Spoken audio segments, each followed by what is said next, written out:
ಸದಾಶಿವಸಮಾರಂಭಾಂ ಶಂಕರಾಚಾರ್ಯ ಮಧ್ಯಮಾಂ ಅಸ್ಮದಾಚಾರ್ಯ ಪರ್ಯಂತಾಂ ವಂದೇ ಗುರುಪರಂಪರಾಂ. ರತ್ನಾಕರ ದೌತಪದಾಂ ಹಿಮಾಲಯ ಕಿರೀಟಿನೀಂ ಬ್ರಹ್ಮರಾಜಋಷಿರತ್ನಾಢ್ಯಾಂ ವಂದೇ ಭಾರತ ಮಾತರಂ. ದಿವ್ಯಕ್ಷೇತ್ರದಲ್ಲಿ ಸದಾ ಸರ್ವದಾ ಅನುಗ್ರಹವನ್ನು ಮಾಡ್ತಾ ಇರುವಂಥ ತಾಯಿ ಶಾರದಾ ಮಾತೆಗೆ, ನರಸಿಂಹದೇವರಿಗೆ, ಲಕ್ಷ್ಮೀ ನರಸಿಂಹದೇವರಿಗೆ, ಅದೇ ರೀತಿ ಇಲ್ಲಿರ್ತಕ್ಕಂಥ ಎಲ್ಲ ಸಾನ್ನಿಧ್ಯಕ್ಕೆ ವಿಶೇಷವಾಗಿ ಮನಸಾಷ್ಟಾಂಗ ಪ್ರಣಾಮಗಳನ್ನು ಸಲ್ಲಿಸ್ತಾ, ವೇದಿಕೆ ಮೇಲೆ ಶಂಕರಾಚಾರ್ಯರಿಂದಲೇ ಸ್ವಯಂ ಪ್ರಕಾಶ ಬಿರುದಾವಳಿಗಳಿಂದ ನಮ್ಮೆಲ್ಲರಿಗೆ ಆ ಪ್ರಕಾಶದ ಪ್ರಭೆಯನ್ನು ಬೀರುತ್ತಾ ಇರುವಂಥ ಅಗ್ರಾಸೀನರಾಗಿರ್ತಕ್ಕಂಥ ಪೂಜ್ಯ ಸ್ವಯಂ ಪ್ರಕಾಶ ಸಚ್ಚಿದಾನಂದ ಸರಸ್ವತಿ ಮಹಾಸ್ವಾಮಿಗಳವರಿಗೆ, ವೇದಿಕೆ ಮೇಲೆ ವಿರಾಜಮಾನರಾಗಿರ್ತಕ್ಕಂಥ ಪರಮಪೂಜ್ಯ ಮಲ್ಲಿಕಾರ್ಜುನ ಸ್ವಾಮೀಜಿಯವರಿಗೆ, ಶಿವಸುಜ್ಞಾನೇಂದ್ರ ತೀರ್ಥ ಮಹಾಸ್ವಾಮೀಜಿಯವರಿಗೆ, ಅದೇ ರೀತಿ ವೇದಿಕೆ ಮೇಲೆ ಆಸೀನರಾಗಿರ್ತಕ್ಕಂಥ ಎಲ್ಲ ಗಣ್ಯಮಾನ್ಯರೇ ಹಾಗೂ ಮುಂಭಾಗದಲ್ಲಿ ಆಸೀನರಾಗಿರ್ತಕ್ಕಂಥ ಎಲ್ಲ ಶ್ರದ್ಧೆಯ ತಾಯಂದರೆ, ಎಲ್ಲ ಭಕ್ತ ವೃಂದದವರೇ, ಪತ್ರಿಕಾ ಮಾಧ್ಯಮದ, ದೃಶ್ಯ ಮಾಧ್ಯಮದ ಎಲ್ಲ ನೆಚ್ಚಿನ ಬಂಧುಗಳೇ, ಅತ್ಯಂತ ಭವ್ಯವಾದಂಥ, ಅತ್ಯಂತ ದಿವ್ಯವಾದಂಥ ಒಂದು ವಾತಾವರಣದಲ್ಲಿ ನಾವೆಲ್ಲ ಇದ್ದೇವೆ. ಪ್ರಾಯಶಃ ಕರಾವಳಿ ಭಾಗದಿಂದ ಬಂದಂಥವ್ರು ನಾವು. ಒಂದು ವಾರಗಳ ಹಿಂದೆ ಮಲೆನಾಡಿನಲ್ಲಿ ಮಳೆ ಆರಂಭ ಆಗಿತ್ತು. ಆದರೆ ಕರಾವಳಿಯ ಪ್ರದೇಶಗಳಲ್ಲಿ ಇನ್ನೂ ಮಳೆಯನ್ನು ನಾವು ಕಾಣ್ತಾ ಇಲ್ಲ. ಆದರೆ ಈ ಪ್ರದೇಶಕ್ಕೆ ಬಂದಂಥ ಸಂದರ್ಭದಲ್ಲಿ ಒಂದು ಪ್ರಸನ್ನತೆಯ ವಾತಾವರಣ, ಅದು ಪ್ರಾಕೃತಿಕವಾಗಿ ಮಲೆನಾಡಿಗೆ ಅಥವಾ ಈ ಹರಿಹರಪುರಕ್ಕೆ ಅದು ತಾಯಿ ಶಾರದೆಯ ಅನುಗ್ರಹ ಅಂತ ನಾವು ಅಂದ್ಕೊಂಡು ಬರುವಂತಹದ್ದು. ಪ್ರತಿ ಬಾರಿ ಬರುವಾಗಲೂ ಒಂದು ಪ್ರಸನ್ನತೆಯ ವಾತಾವರಣ, ಅದು ಯಾವ ಕಾಲದಲ್ಲಾದರೂ ಬರಲಿ, ಇಲ್ಲೊಂದು ಪ್ರಸನ್ನತೆಯ ವಾತಾವರಣ ಪ್ರಕೃತಿ ದತ್ತವಾಗಿರುವಂಥದ್ದು. ಇದು ನಮ್ಮ ಧರ್ಮದಲ್ಲಿರತಕ್ಕಂಥ ಶ್ರೇಷ್ಠತೆ ಎನ್ನುವುದನ್ನು ನಾನು ಮೊದಲನೇದಾಗಿ ಉಲ್ಲೇಖ ಮಾಡ್ತಾ, ಇಲ್ಲಿನ ಕ್ಷೇತ್ರ, ಇಲ್ಲಿ ನಡೀತಾ ಇರುವಂಥ ಈ ಬ್ರಹ್ಮೋತ್ಸವ, ಈ ಕಾರ್ಯಕ್ರಮಗಳನ್ನೆಲ್ಲ ಗಮನಿಸ್ತಾ ಹೋದಾಗ ಪರಮಪೂಜ್ಯ ಶ್ರೀಪಾದರ ವಿಚಾರಧಾರೆ, ಅವರಲ್ಲಿರತಕ್ಕಂಥ ಒಂದು ಅಗಾಧವಾದಂಥ, ಉದಾತ್ತವಾದಂಥ ಹಿಂದೂ ಧರ್ಮದ ಮೇಲಿರತಕ್ಕಂಥ ಚಿಂತನೆಗಳು ನಮ್ಮನ್ನು ಅವರೆಡೆಗೆ ಸೆಳೆಯುವಂತೆ ಮಾಡ್ತದೆ, ಅವರೆಡೆಗೆ ಆಕರ್ಷಿತರಾಗುವಂತೆ ಮಾಡ್ತದೆ. ನನಗೆ ಇದು ಶಂಕರಾಚಾರ್ಯ ಪರಂಪರೆಯಲ್ಲಿ ಬರುವಂಥ ಮಠ. ಶಂಕರ ಭಗವತ್ಪಾದರ ಜೀವನವನ್ನೇ ನಾವೊಂದು ಆದರ್ಶ ಅಂತ ತೆಗೆದುಕೊಂಡ್ರೆ, ಶಂಕರ ಭಗವತ್ಪಾದರ ಜೀವನದಲ್ಲಿ ಒಂದು ಬಹಳ ಅತ್ಯಂತ ಸುಂದರವಾದಂಥ ಘಟನೆ ನಡೆಯುತ್ತದೆ. ಯಾಕೆ ಆ ಘಟನೆ ಸುಂದರ ಅಂತಂದರೆ,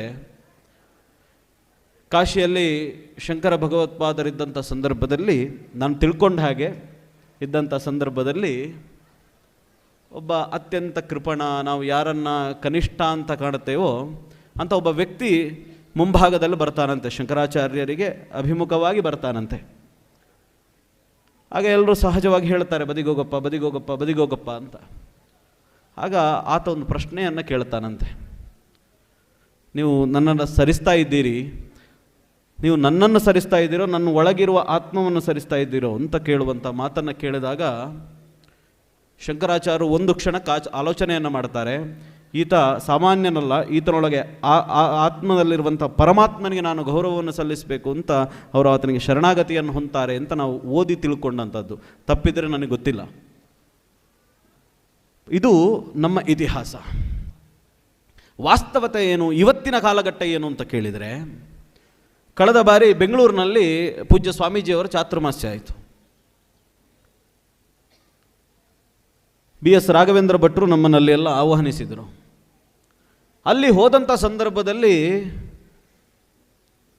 ಅಲ್ಲಿನ ಸುತ್ತಮುತ್ತಲಿನ ಒಂದಷ್ಟು ಸ್ಲಮ್ ಪ್ರದೇಶಗಳು, ಇವತ್ತಿನ ಕಾಲಘಟ್ಟದಲ್ಲಿ ನಾವು ಯಾವುದನ್ನು ತಿರಸ್ಕೃತ ಅಂತ ಕಾಣುತ್ತೇವೋ, ಯಾವುದನ್ನು ಕನಿಷ್ಠ ಅಂತ ಕಾಣುತ್ತೇವೋ ಅಂಥ ಸ್ಲಮ್ ಪ್ರದೇಶಗಳಲ್ಲಿ ಒಂದಷ್ಟು ಮತಾಂತರ ಮತಾಂತರಿ ಶಕ್ತಿಗಳ ಒಂದು ಆವಾಸ ಸ್ಥಾನ ಅಂತ ಅದನ್ನು ಮಾಡಲಿಕ್ಕೆ ಹೊರಟಂಥ ಪ್ರದೇಶಗಳಲ್ಲಿ ಪರಮಪೂಜ್ಯ ಅಭಿನವ ಶಂಕರಾಚಾರ್ಯರಾಗಿರತಕ್ಕಂಥ ಸ್ವಯಂ ಪ್ರಕಾಶ ಸಚ್ಚಿದಾನಂದ ಭಾರತಿ ಶ್ರೀಗಳು ಯಾವ ತತ್ವವನ್ನು ಶಂಕರರು ಅಂದು ಕಂಡಿದ್ರು ಆ ತತ್ವವನ್ನು ಅವರು ಮತ್ತೆ ಅನುಷ್ಠಾನಕ್ಕೆ ತಂದು ಅವರೆಲ್ಲರಿಗೆ, ಯಾರು ಅದರಲ್ಲೂ ಮತ್ತೆ ಬಹಳ ನನಗೆ ಅತ್ಯಂತ ಖುಷಿಯಾದಂಥ ಸಂಗತಿ ಏನು ಅಂತ ಕೇಳಿದರೆ, ಯಾರು ಶಿವನನ್ನು ನಂಬುತ್ತಾರೋ, ಯಾರು ಶೈವ ಪರಂಪರೆಯನ್ನು ಫಾಲೋ ಮಾಡ್ತಾರೋ ಅವರೆಲ್ಲರಿಗೆ ರುದ್ರಾಕ್ಷ ಮಾಲೆಯನ್ನು ಹಾಕಿ ಅವರಿಗೆ ಶಿವದೀಕ್ಷೆಯನ್ನು ಕೊಟ್ಟರು. ಯಾರ್ಯಾರು ನಾವು ವಿಷ್ಣುವಿನ ಆರಾಧಕರಪ್ಪ, ನಾವು ವಿಷ್ಣುವನ್ನು ನಂಬ್ತೇವೆ ಅಂತ ಹೇಳಿದ್ರು ಅವರೆಲ್ಲರಿಗೆ ತುಳಸಿ ಮಾಲೆಯನ್ನು ಹಾಕಿ ಅವರು ಹರಿಹರರ ಏನು ಸಾಂಗತ್ಯ ಏನಿದೆ ಅದನ್ನು ಪ್ರತಿಪಾದನೆಯನ್ನು ಮಾಡಿ ಅಕ್ಷರಶಃ ವಾಸ್ತವದಲ್ಲಿ ಶಂಕರರ ತತ್ವವನ್ನು ಅನುಷ್ಠಾನಕ್ಕೆ ತಂದಂಥ ಪೂಜ್ಯ ಶ್ರೀಪಾದರ ಸನ್ನಿಧಾನದಲ್ಲಿ ನಾವಿದ್ದೇವೆ ಅನ್ನುವಂಥದ್ದು ನಮ್ಮೆಲ್ಲರ ಭಾಗ್ಯದ ಈ ಭವದ ಭಾಗ್ಯವಿದು ಅಂತ. ಇದು ಭಾಗ್ಯ, ಇದು ಭಾಗ್ಯ, ಇದು ಭಾಗ್ಯವಯ್ಯ ಅಂತ ಹೊಗಳಿದ್ರಂತೆ. ಹೌದು, ಖಂಡಿತವಾಗಿಯೂ ಇದು ಭಾಗ್ಯ. ಯಾಕೆ ಅಂತ ಕೇಳಿದರೆ, ಇವತ್ತು ವೇದಿಕೆಯ ಮೇಲೆ ತ್ರಿಮೂರ್ತಿಗಳಿದ್ದಾರೆ ಅಂತ ಹೇಳಿದರು. ಅವರೆಲ್ಲರ ಹೆಸರುಗಳನ್ನು ಗಮನಿಸ್ತಾ ಹೋದರೆ 3 ಜನರಿಗೆ ಬಿರುದಾವಳಿಯಾಗಿ ಬಂದಿರತಕ್ಕಂಥದ್ದು, ಪರಂಪರಾನುಗತವಾಗಿ ಬಂದಿರತಕ್ಕಂಥ ಹೆಸರುಗಳನ್ನು ಗಮನಿಸ್ತಾ ಹೋದರೆ ಒಂದೊಂದು ಅನುಗ್ರಹ ಒಬ್ಬೊಬ್ಬರ ಆ ಮುಖ ಕಮಲದಿಂದ ನಮಗೆ ಅದು ಓತಪ್ರೇತವಾಗಿ ಬರ್ತಾ ಇರುವಂತಹದ್ದು. ಬೇರೆ ಬೇರೆ ಅನುಷ್ಠಾನ ದೇವತೆಗಳನ್ನು ಅವರು ನಿತ್ಯ ನಿರಂತರ ಅನುಷ್ಠಾನವನ್ನು ಮಾಡಿ ಆ ಅನುಷ್ಠಾನದ ಫಲವನ್ನು ಪುರಸ್ಸರವಾಗಿ ನಮ್ಮೆಲ್ಲರಿಗೆ ದಾರೆ ಎರೀಲಿಕ್ಕೆ ಇವತ್ತು ಅವರು 3 ವಿರಾಜಮಾನರಾಗಿದ್ದಾರೆ. ಅಂತಹ ಕಾಲಘಟ್ಟದಲ್ಲಿ ನಾವೆಲ್ಲ ಸಮಾಹಿತರಾಗಿದ್ದೇವೆ. ಇವತ್ತು ಉಲ್ಲೇಖ ಮಾಡಿದರು, ಎಲ್ಲ ತಾಯಂದರು ಈ ವೇದಿಕೆಯಲ್ಲಿದ್ದೇವೆ, ನಾವೆಲ್ಲ ವೇದಿಕೆಯ ಮುಂಭಾಗದಲ್ಲಿ ಆಸೀನರಾಗಿದ್ದೇವೆ, ನಾವೆಲ್ಲ ಅನೇಕ ಸತ್ಕರ್ಮಗಳಲ್ಲಿ ಈ ಕ್ಷೇತ್ರದಲ್ಲಿ ಈಗ ಭಾಗಿಯಾಗಿದ್ದೇವೆ. ಕುಂಕುಮಾರ್ಚನೆ ಇರ್ಬೋದು, ಆ ತಾಯಿ ಆರಾಧನೆ ಇರ್ಬೋದು. ಯಾಕೆ ಈ ಕ್ಷೇತ್ರದಲ್ಲಿ ಕುಂಕುಮಾರ್ಚನೆ, ತಾಯಿ ಆರಾಧನೆ ಅದರ ಜ್ಯೇಷ್ಠತೆ ಯಾಕೆ ಅಂತ ಕೇಳಿದರೆ, ಸಾಕ್ಷಾತ್ ಶಂಕರ ಭಗವತ್ಪಾದರಿಂದಲೇ ಶ್ರೀಚಕ್ರದ ಮೇಲೆ ತಾಯಿ ಪ್ರತಿಷ್ಠಾಪಿತಳಾಗಿರ್ತಕ್ಕಂಥ ಕ್ಷೇತ್ರ. ಪ್ರಾಯಶಃ ಬೇರೆಲ್ಲೂ ನಾವಿಂಥ ಒಂದು ಕ್ಷೇತ್ರವನ್ನು ನಮ್ಮ ಈ ಭಾರತ ಭೂಮಿಯಲ್ಲಿ ಕಾಣಲಿಕ್ಕೆ ಸಾಧ್ಯ ಇಲ್ಲ, ಈ ಪ್ರಪಂಚದಲ್ಲಿ ಕಾಣಲಿಕ್ಕೆ ಸಾಧ್ಯ ಇಲ್ಲ. ಅಂಥ ದಿವ್ಯ ಕ್ಷೇತ್ರದಲ್ಲಿ ಇವತ್ತು ನೀವು ಕುಂಕುಮಾರ್ಚನೆಯನ್ನು ಮಾಡಿದರೆ ಸಾಕ್ಷಾತ್ ತಾಯಿಗೆ ಅದು ಸಮರ್ಪಣೆಯಾಗಿರ್ತಂಥದ್ದು ಅಂಥದ್ದು ನಿಮ್ಮೆಲ್ಲರಿಗೆ ಶ್ರೇಷ್ಠತೆ. ಅಂಥ ಒಂದು ಸುವರ್ಣ ಅವಕಾಶ ನಿಮ್ಮೆಲ್ಲರಿಗೆ ಲಭಿಸಿದೆ ಪೂಜ್ಯ ಶ್ರೀಪಾದರ ಅನುಗ್ರಹದಿಂದ ಅಂತ ಹೇಳುವುದನ್ನು ಮತ್ತೊಮ್ಮೆ ನಾನು ಉಲ್ಲೇಖ ಮಾಡ್ತಾ ಒಂದು ಮಾತನ್ನು ನಾನಿಲ್ಲಿ ಉಲ್ಲೇಖ ಮಾಡಬೇಕು. ಅನೇಕ ಮಠಗಳನ್ನು, ಅನೇಕ ಸಂತರನ್ನು, ಅನೇಕ ಬೇರೆ ಬೇರೆ ಪಂಥಗಳನ್ನು ಒಪ್ಪಿಕೊಂಡಿರುವಂಥ ಸಂತರನ್ನು ದೇಶದ ಉದ್ದಗಲಗಳಲ್ಲಿ ನಾನು ಕಂಡಿದ್ದೇನೆ. ಅನೇಕರ ಪೂಜೆಗಳನ್ನು ನಾನು ವೀಕ್ಷಣೆ ಮಾಡಿದ್ದೇನೆ. ಅನೇಕ ಸ್ವಾಮೀಜಿಯವರ, ಅನೇಕ ಸಂತ ಮಹಂತರ ಪೂಜೆಗಳಲ್ಲಿ ನಾನು ಭಾಗಿಯಾಗಿದ್ದೇನೆ. ಅತ್ಯಂತ ಆಹ್ಲಾದವಾಗಿ ನಾನು ಕಣ್ಣಲ್ಲಿ ನೀರು ಬಂದಂಥದ್ದು ಪರಮಪೂಜ್ಯ ಶ್ರೀಪಾದರು ಶ್ರೀಚಕ್ರದ ಆರಾಧನೆಯನ್ನು ಮಾಡುವಂಥ ಸಂದರ್ಭದಲ್ಲಿ. ನೀವೆಲ್ಲರೂ ಆ ಆನಂದಾನುಭೂತಿಯನ್ನು ಕಂಡಿದ್ದೀರಿ ಅಂತ ನಾನು ಅಂದುಕೊಳ್ತೇನೆ. ಪೂಜ್ಯ ಶ್ರೀಪಾದರು ತಾಯಿಯನ್ನು ಸ್ತುತಿಸ್ತಾ ಇರ್ತಾರೆ. ನಮಗೆಲ್ಲ ಒಂದು ಕಡೆ ಅನಿಸ್ತದೆ, ತಾಯಿ ಶಾರದಾ ಮಾತೆಯೇ ಬಂದು ಆ ವಿಗ್ರಹದಲ್ಲಿ ನೆಲೆಯಾಗಿ ಪೂಜ್ಯರಿಂದ ಪೂಜೆಯನ್ನು, ಪೂಜ್ಯರಿಂದ ಅರ್ಚನೆಯನ್ನು, ಪೂಜ್ಯರಿಂದ ಆರಾಧನೆಯನ್ನು ಸ್ವೀಕರಿಸ್ತಾ ಇದ್ದಾಳೇನೋ ಅನ್ನುವಂಥ ಭಾವ ಆ ಪೂಜ್ಯರು ಮಂತ್ರೋಚ್ಚಾರಣೆಯನ್ನು ಮಾಡಿ ಕುಂಕುಮವನ್ನು ಅರ್ಚನೆ ಮಾಡುವಂಥ ಸಂದರ್ಭದಲ್ಲಿ ನಾವೆಲ್ಲ ಕಂಡು ನಾವೆಲ್ಲ ಪುನೀತರಾದಂಥವರು. ಅಂಥ ಸೌಭಾಗ್ಯ ನಮ್ಮೆಲ್ಲರಿಗೆ ಲಭಿಸಿದೆ. ಇನ್ನಷ್ಟು ಕಾಲ, ಮತ್ತಷ್ಟು ಕಾಲ ನಮ್ಮೆಲ್ಲರಿಗೆ ಈ ಅನುಗ್ರಹ ಲಭಿಸಬೇಕು ಅಂತಾದರೆ ಪೂಜ್ಯರ ಆಶಯ, ಸಹಸ್ರಾರು ಸಂತರ ಆಶಯ, ಎಲ್ಲರ ಆಶೆ ಇರುವಂಥದ್ದು ಏನು ಅಂತ ಕೇಳಿದರೆ, ಸಮರ್ಥವಾಗಿರತಕ್ಕಂಥ ಹಿಂದೂ ರಾಷ್ಟ್ರ, ಸಮರ್ಥವಾಗಿರತಕ್ಕಂಥ ಹಿಂದೂ ಧರ್ಮ, ಸಮರ್ಥವಾಗಿರತಕ್ಕಂಥ ನಮ್ಮ ದೇಶ. ಅದು ಹಿಂದೂ ಅಂತಂದರೆ, ಸನಾತನ ಅಂತಂದರೆ ಅದು ಯಾವುದೋ ಜಾತಿಯ ಆಧಾರದಲ್ಲಿ ಸಿಲುಕಿ ಹಾಕಿಕೊಂಡ ವಸ್ತುವಲ್ಲ. ಇವತ್ತು ನಮ್ಮ ಮೇಲೆ ಅನೇಕ ಆಕ್ರಮಣಗಳಾದವು. ಬೇರೆ ಬೇರೆ ಆಕ್ರಮಣಗಳನ್ನು ನಾವು ಹಿಂದಿನಿಂದ ಇತಿಹಾಸದಿಂದ ಕೇಳಿ ತಿಳ್ಕೊಂಡಿದ್ದೇವೆ. ಆದರೆ ನಮ್ಮೆಲ್ಲ ಪಠ್ಯದಲ್ಲೂ ನಾವೆಲ್ಲರೂ ಓದುವಂಥ ಅವಕಾಶಗಳು ನಮಗೆ ಸಿಗಲಿಲ್ಲ. ಆದರೆ ಈಗ ಅದೊಂದಷ್ಟು ನಮ್ಮ ವಿದ್ಯಾರ್ಥಿಗಳಿಗೆ, ನಮ್ಮ ಯುವ ಪೀಳಿಗೆಗೆ ಸಿಗುವಂಥ ಆಗುತ್ತಾ ಇರುವಂಥ ಕಾಲಘಟ್ಟದಲ್ಲಿ ನಾವಿದ್ದೇವೆ. ಯಾವುದೋ ಒಂದು ಕಾಲ ಇತ್ತು, ನಮ್ಮ ಋಷಿಮುನಿಗಳು, ನಮ್ಮ ಪರಂಪರೆ, ನಮ್ಮ ಹಿನ್ನೆಲೆ ಹೇಳ್ತಾ ಇತ್ತು. ಪ್ರತಿಯೊಂದು ಆಚರಣೆಯಲ್ಲೂ ವಿಜ್ಞಾನವನ್ನು ನಮ್ಮ ಋಷಿ ಮುನಿಗಳು ಎಷ್ಟೆಷ್ಟೋ ಸಾವಿರಾರು ವರ್ಷಗಳ ಹಿಂದೆ ಹೇಳಿದರು. ಆದರೆ ಅದನ್ನು ಜಗತ್ತು ಒಪ್ಪಿಕೊಳ್ತಾ ಇರತಕ್ಕಂಥ ಕಾಲ ನಮ್ಮ ಮುಂದಿರಲಿಲ್ಲ. ಭಾರತ ಒಂದು ಕಾಲದಲ್ಲಿ ವಿಶ್ವಗುರು ಆಗಿತ್ತಂತೆ ಅನ್ನುವಂಥ ಮಾತುಗಳಿತ್ತು. ಆದರೆ ನಾವೇನು ಹೇಳ್ತಾ ಇದ್ದೆವು, ಅಥವಾ ಜಗತ್ತು ಏನು ಹೇಳ್ತಾ ಇತ್ತು ಅಂದರೆ ನಾವು ಅದನ್ನು ಒಪ್ಪಿಕೊಂಡಿದ್ದೆವು. ಅತ್ಯಂತ ಕನಿಷ್ಠ, ಅತ್ಯಂತ ಕೃಪಣ, ಅತ್ಯಂತ ಬಡ ರಾಷ್ಟ್ರ, ಅತ್ಯಂತ ಕೆಟ್ಟ ರಾಷ್ಟ್ರ ಯಾವುದು ಅಂತ ಕೇಳಿದರೆ ಅತ್ಯಂತ ದರಿದ್ರರಿರುವ ರಾಷ್ಟ್ರ ಭಾರತ ಅಂತ ಜಗತ್ತು ಹೇಳ್ತಾ ಇತ್ತು. ಭಾರತವನ್ನು ಯಾರು ಕಂಡು ಹುಡುಕಿದ ಅಂದರೆ ನಮಗೆ ಪಠ್ಯಪುಸ್ತಕದಲ್ಲಿ ಹೇಳಿಕೊಳ್ತಾ ಇದ್ರು, ಯಾವನೋ ಒಬ್ಬ ಬ್ರಿಟಿಷ ಸಮುದ್ರ ಮಾರ್ಗವನ್ನು ಭಾರತಕ್ಕೆ ಕಂಡು ಹುಡುಕಿ ಭಾರತವನ್ನು ಕಂಡು ಹುಡುಕಿದ. ಎಂಥ ದುರಂತವನ್ನು ನಾವು ಓದಿದೆವು, ಎಂಥ ದುರಂತವನ್ನು ನಾವು ನಮ್ಮ ಮಕ್ಕಳಿಗೆ ಬೋಧನೆ ಮಾಡಿದೆವು. ಆದರೆ ಇವತ್ತಿನ ಭಾರತ ಏನು, ಕಳೆದ 10 ವರ್ಷಗಳ ಹಿಂದ ಎದ್ದು ನಿಂತ ಭಾರತ ಏನು? ಯಾವ ವಿಜ್ಞಾನವನ್ನು, ಯಾವ ಸೈಂಟಿಫಿಕ್ಕನ್ನು ಅಗಸ್ತ್ಯ ಮಹರ್ಷಿಗಳು ಹೇಳಿದರು, ಯಾವ ಸೈಂಟಿಫಿಕ್ಕನ್ನು, ಯಾವ ಸೈನ್ಸನ್ನು ಅನೇಕ ಋಷಿ ಮುನಿಗಳು ಮಾಡಿ ತೋರಿಸಿದರು. ಈ ಜಗತ್ತಿನಲ್ಲಿ ಅನುಷ್ಠಾನಪೂರ್ವಕವಾಗಿ ಸುಮ್ಮನೆ ಬರೀಲಿಲ್ಲ ಅವರು, ಪ್ರತಿಯೊಂದನ್ನು ಕೂಡ ಅಕ್ಷರಶಃ ಅನುಷ್ಠಾನ ಮಾಡಿದರು. ಸೂರ್ಯನ ಕಿರಣಗಳಿಂದಲೇ ವಿಮಾನವನ್ನು ಚಾಲನೆ ಮಾಡ್ತಾ ಇದ್ದಂಥ ಕಾಲಘಟ್ಟ ಇತ್ತು. ಅದನ್ನೇ ಇವತ್ತು ನಾವು ಸೋಲಾರ್ ಎನರ್ಜಿ ಅಂತ ನಾವು ಓದ್ತಾ ಇದ್ದೇವೆ, ಕಲಿತಾ ಇದ್ದೇವೆ. ನಾವು ಸೂರ್ಯನನ್ನೇ ಆರಾಧನೆ ಮಾಡಿದಂಥದ್ದು, ಸೂರ್ಯನ ಕಿರಣಗಳನ್ನೇ ಆರಾಧನೆ ಮಾಡಿರ್ತಕ್ಕಂಥದ್ದು. ಏನು ಗಾಯತ್ರಿ ಮಂತ್ರ ಹೇಳ್ತದೆ ತೆಗೆದು ನೋಡಿ, ವಿದ್ವಾಂಸರಿಂದ ಕೇಳಿ ತಿಳ್ಕೊಳ್ಳಿ. ಗಾಯತ್ರಿ ಮಂತ್ರ ಏನು ಹೇಳ್ತದೆ? ಸೂರ್ಯನ ಕಿರಣಗಳನ್ನು ಆರಾಧನೆ ಮಾಡ್ತದೆ. ಭರ್ಗೋ ದೇವಸ್ಯ ಧೀಮಹಿ ಅನ್ನುವಂಥ ಆರಾಧನೆಯನ್ನು ಮಾಡ್ತಕ್ಕಂಥದ್ದು, ಭರ್ಗೋ ದೇವರ ಕಿರಣಗಳನ್ನು ಆರಾಧನೆ ಮಾಡ್ತಕ್ಕಂಥ ಒಂದು ಅದ್ಭುತವಾದಂಥ ಸೈನ್ಸನ್ನು ನಮಗೆ ಹಾಕಿಕೊಟ್ರು.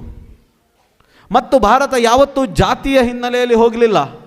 ಜಾತಿಯನ್ನು ಇವತ್ತು ಸಮಾಜದ ಮಧ್ಯೆ ಬ್ರಾಹ್ಮಣರು, ಇನ್ನೊಂದು ವರ್ಗದವರು, ಮತ್ತೊಂದು ವರ್ಗದವರು, ಕನಿಷ್ಠರು, ನೀಚರು, ಆ ರೀತಿಯಾಗಿ ಜಾತಿಗಳನ್ನು ವಿಘಟನೆಯನ್ನು ಮಾಡತಕ್ಕಂಥದ್ದು ಪ್ರಾಯಶಃ ಈ ದೇಶಕ್ಕೆ ಬಂದಂಥ ಆಕ್ರಮಣಗಳ ಮೇಲಿಂದಾಗಿದೆ ಹೊರತು ಎಲ್ಲೂ ಕೂಡ ನಮ್ಮ ಪರಂಪರೆ ಜಾತಿಯನ್ನು ಹೇಳಿಕೊಂಡು ಬಂದ ಪರಂಪರೆ ಅಲ್ಲ. ಇವತ್ತು ನಾವು ನೋಡ್ತೇವೆ, ಇವತ್ತು ರಾಮ, ಕೃಷ್ಣ ಅವರು ಯಾರೋ ಬ್ರಾಹ್ಮಣರಾಗಿ ಹುಟ್ಟಲೇ ಇಲ್ಲ. ಅವರನ್ನು ಇವತ್ತು ನಾವು ತಲೆಯಲ್ಲಿ ಹೊತ್ತುಕೊಂಡು ತಿರುಗಾಡ್ತಾ ಇದ್ದೇವೆ, ಅವರನ್ನು ಆರಾಧನೆ ಮಾಡ್ತಾ ಇದ್ದೇವೆ. ಯಾಕೆ? ರಾಮಾಯಣ ಬರೆದವರು ಬ್ರಾಹ್ಮಣರಲ್ಲ.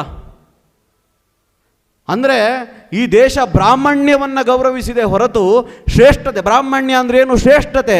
ಯಾರಲ್ಲಿ ವಿಜ್ಞಾನ ಇದೆ, ಯಾರಲ್ಲಿ ಪ್ರತಿಯೊಂದು ವಿಚಾರಗಳನ್ನು ಹೊಂದಿರತಕ್ಕಂಥ ವಿದ್ಯೆ ಇದೆ, ಆ ವಿದ್ಯೆಯನ್ನು ಗೌರವಿಸಿದೆ. ಭಾರತದ ಪರಂಪರೆ ಗೌರವಿಸಿದಂಥದ್ದು ಅಂತಹದ್ದನ್ನು ಇವತ್ತು ಅನೇಕ ಉದಾಹರಣೆಗಳು ನಮ್ಮ ಮುಂದಿದೆ. ಒಬ್ಬ ವಿದ್ಯಾರ್ಥಿ ಹೀಗೆ ಒಬ್ಬ ಸ್ವಾಮೀಜಿಯವರ ಹತ್ರ ಹೋದನಂತೆ, ಒಬ್ಬ ಗುರುಗಳ ಹತ್ರ ಹೋದನಂತೆ, ಹಿಂದೆ ಋಷಿಮುನಿಗಳ ಕಾಲದಲ್ಲಿ.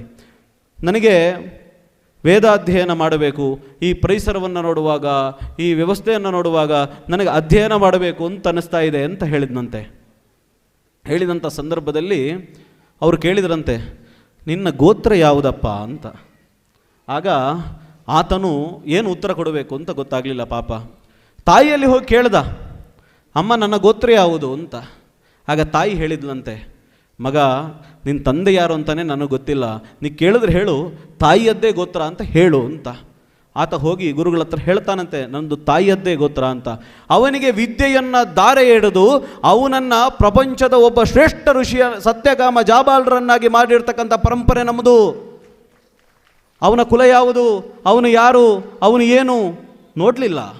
ಪ್ರತಿಯೊಬ್ಬರಿಗೂ ಸಮಾನವಾಗಿ ವಿದ್ಯೆಯನ್ನು, ಸಮಾನವಾಗಿ ಶಿಕ್ಷಣವನ್ನು ಕೊಟ್ಟಿರ್ತಕ್ಕಂಥ ಪರಂಪರೆ ನಮ್ಮದು.